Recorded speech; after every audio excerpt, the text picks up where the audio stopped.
afternoon, everyone. So great to see you today. I say that every day, but I truly mean it's great to see you every single day. Or every single day, whichever way you want to do it, okay? I am so excited because it is my holiday week, and what I mean by that, it is National School Library Week, people. That's the week we celebrate the library. And we can't be there, but here I am bringing you a virtual library full of story time, always, every day. Since we started our staycation, I have been bringing you story time. But that's just a little tip of the iceberg. In the library, we do a lot of different things. Like at my school at Pyle, we do dress-up days, and we do craft time, and I usually schedule a family event for library week. And then also, we usually have one of our local high schools, Fresno High, we usually have them come over to read to us during library week, which is awesome. We actually have that kind of relationship with two of our high schools, that one being Fresno High. And we started this tradition last year, connecting with them to come read to us. And then also at Hoover High, our regional high school, and they usually come to read to us during Dr. Seuss week in February. So we love building these relationships with our surrounding schools, and especially our high schools, you know, because it gives that connection from older kids to smaller kids and kind of reminds you where you came from if you're an older kid, and shows you where you're going if you're a younger kid. And it gets us all very excited to be connected together because we're here for one reason, and that is to make sure you succeed. Never forget that. Your teachers are here to make sure you succeed, but not just your teachers. It could also be your NTAs, your custodians, your librarians, your office people, whomever it is on campus, teachers' assistants even. You know, so we're all here to make sure you have a great learning experience from kindergarten, even before kindergarten, preschool maybe, up into your senior year of high school. That's what we're here for. And so we, as part of that, love getting together to celebrate great things in our schools, including library week. So the theme for this library week is the great outdoors / camping, which, funny, that was the original theme because I was going to do a whole theme so we could have a movie night under the stars. But we can't this year, so maybe we can postpone it to another time. But I'm still sticking with the theme because we miss the great outdoors. At least I do. I know you probably do too. And so why not stick with the theme, right? So this week, what you can expect are different suggestions from our Sora database for ebooks, different videos from our Fresno High guys, me doing story time based on great outdoors and camping themed, which I should have saved Monster and Mouse for this, but I didn't think that far ahead. It happens that way sometimes, and that's okay. And then we're going to do a live craft time on my YouTube page, Parker's House of Story. That's where you're at right now. Welcome. It's going to be at 4 o'clock, kind of before dinner time, but it gives us like some time to get some fun stuff done before we have dinner time. So those are going to be coming live to you every day the rest of this week, except for today, so I could let you know. It's about 4 o'clock, so I could let you know that we're going to be doing that. And I'll be posting the supplies list that you need on Instagram and Facebook before I start that afternoon on YouTube. So I'm really excited to celebrate Library Week with you, and I hope you're excited too. So remember, #PythonStrong. To show us how you are participating in Library Week. And today's spirit wear is plaid, so I've got my plaid on. And tomorrow is actually going to be Nature Accessories Day. And so for my craft time, I'm actually going to show you how to make an accessory to wear. Yeah, no, I'm pretty excited about that. And so that is going to be our spirit day, and you can always take a picture and all the good stuff, all right?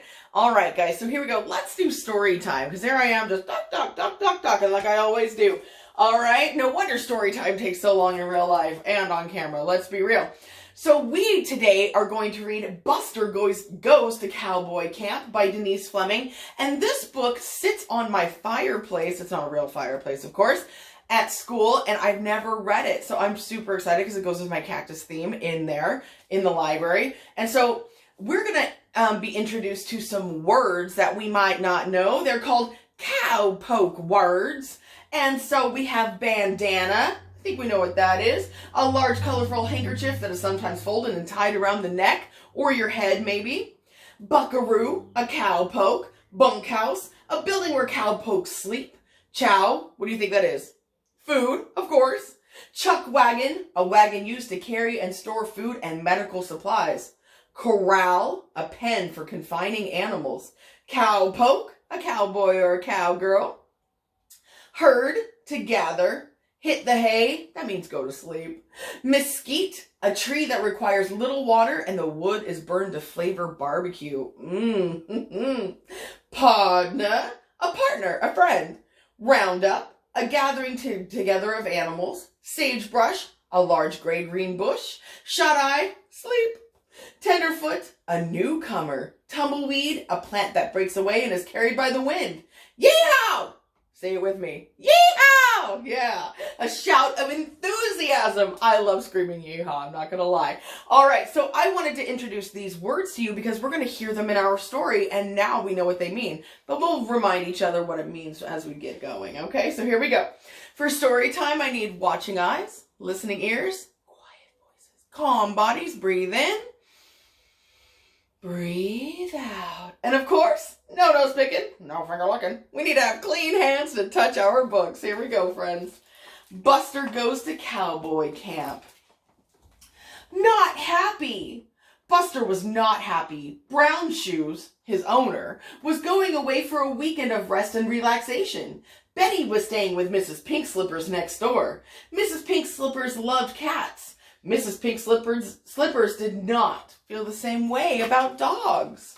Buster didn't get to go with his sister cat. That's kind of messed up. But I understand we have to respect people's boundaries.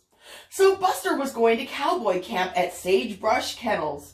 Buster did not want to go to Cowboy Camp. Buster was worried about sleeping away from home. That's understandable. Goodbye. Brown Shoes handed Buster's dishes to Red Boots. Brown Shoes patted Buster on the head, told Buster he'd see him in a few days, and drove away. Buster's stomach flip-flopped. Buster missed Brown Shoes and Betty already. Well, maybe you've not been to camp, but even if you have you ever been away from your parents for a night? Yeah, did it ever make you feel nervous? Maybe. Yeah, I know it did when I was a little kid. Yeehaw! Red Boots welcomed Buster to Sagebrush Kennels with a big cowboy howdy. Red Boots tied a blue bandana around Buster's neck and gave Buster the Tenderfoot tour of the camp. Remember, Tenderfoot meant newcomer, right? So he's new. He's got to get the tour. Red Boots showed Buster the chuck wagon where Buster would get his chow. What did chow mean again? Right, food. The corral for herding and roping, and the bunkhouse where Buster would sleep. Red Boots told Buster to get some shut-eye, as the next day was fixing to be a busy one. Yes, it was. I'm going to get out my southern accent over here. Homesick. Buster looked around the bunkhouse. The dog in the next bed was sleeping and snoring and drooling. Buster moved to the edge of his bunk. Buster had a hard time getting to sleep. The bed was lumpy. There were strange smells and sounds. It's hard to sleep in an unfamiliar place, isn't it? Buster missed Betty's purring. He missed the bedtime snack he always shared with Brown Shoes. Buster was not happy. Buster was homesick. Now, friends, what does homesick mean? That wasn't on our list of words. Well, I would say it probably means he missed being at home and all his familiar stuff, wouldn't you? Definitely. Morning time. Buster heard the rattle of dishes. He opened his eyes. It was already morning. He looked at the dog in the next bed. The dog looked back and smiled. Buster felt a bit better. Buster ate a few bites of breakfast. Then he went in search of Red Boots. Wanted. Red Boots had set out pots of brightly colored paint and large sheets of white paper with the word wanted printed across the bottom. Buster dipped the tip of his paw in the paint and dabbed the paper. Buster dipped another paw in the paint and dabbed the paper.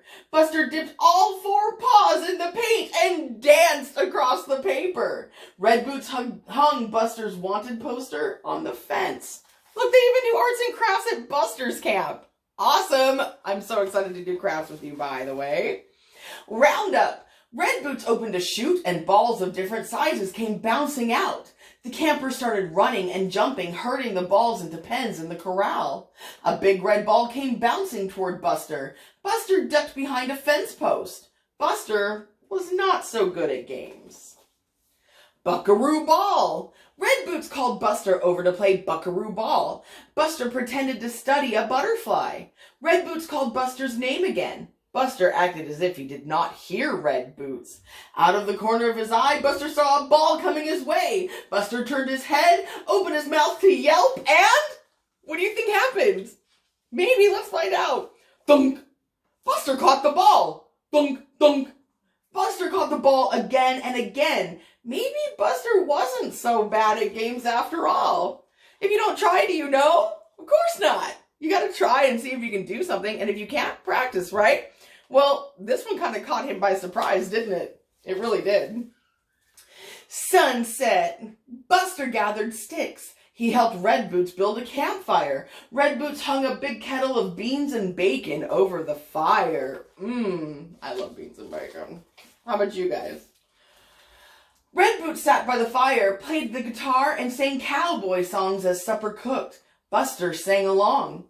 Red Boots ladled, used a ladle, it's a ladle, ladled beans and bacon into Buster's bowl. Buster's favorite part of supper was the bacon. Duh. Before Buster knew it, the day was over. Hit the hay.